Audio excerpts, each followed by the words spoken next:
Monsieur le Président, à l'image donc de ce qu'a fait tout à l'heure mon collègue en charge des finances et du budget, je me voudrais d'apporter quelques précisions par rapport à certaines questions et autres interpellations qui ont été formulées à l'attention du ministère de l'Intérieur. Alors, je voudrais très rapidement, avant d'entrer dans le détail des précisions, rappeler, parce que les deux seuls sujets sur lesquels les honorables députés sont sans cesse revenus concernent le plan Orsec, mais également la réforme, ou en tout cas le renforcement en capacité de la direction de la protection civile.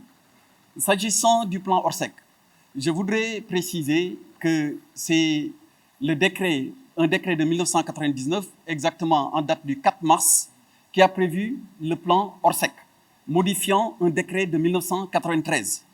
Et ce décret de 1999 précise ce que c'est le plan Orsec et quels sont les organes du plan Orsec.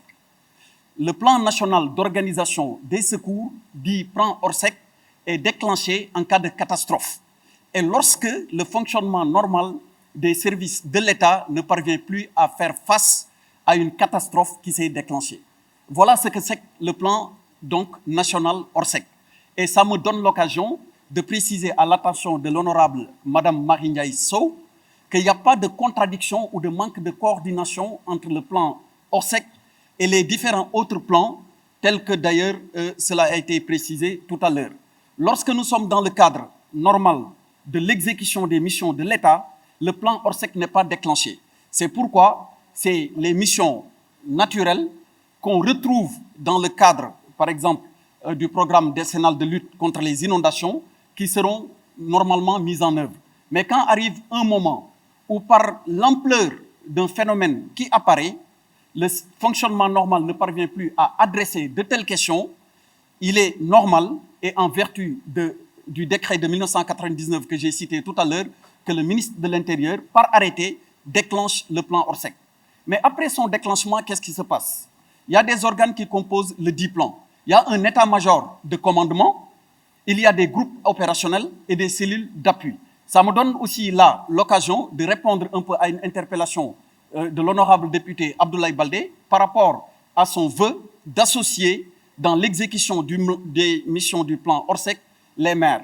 Il est bien prévu qu'effectivement le ministre de l'Intérieur peut associer dans le cadre de l'état-major les maires. Et dans le cadre de l'exercice écoulé, il y a eu certains maires qui ont été associés et je peux donner l'exemple de certaines collectivités territoriales dont l'apport a été déterminant dans la résolution de certaines difficultés qui se sont posées aux populations. Alors, ce bref rappel étant fait sur le plan national d'organisation des secours, l'honorable député Madame Sokhna Dieng Mbacké a soulevé une question très importante et qui se rapporte à l'évaluation du plan Orsec. Le plan Orsec est régulièrement évalué. Cette année aussi, ça a été le cas. Et il y a une évaluation technique, administrative et financière. Et c'est celle-ci qui permet de déterminer les besoins post-catastrophe. Et à titre d'exemple, en 2009, c'est dans ce cadre que lorsque le plan Orsec déclenché en 2009 a été évalué, que le projet a été élaboré. C'est donc dire qu'après une gestion d'un plan Orsec, on fait une évaluation, on essaye de voir dans le cadre d'une anticipation quelle nouvelle politique publique mettre en œuvre pour répondre efficacement aux besoins qui vont se poser plus tard en cas d'occurrence du même problème qui était survenu auparavant.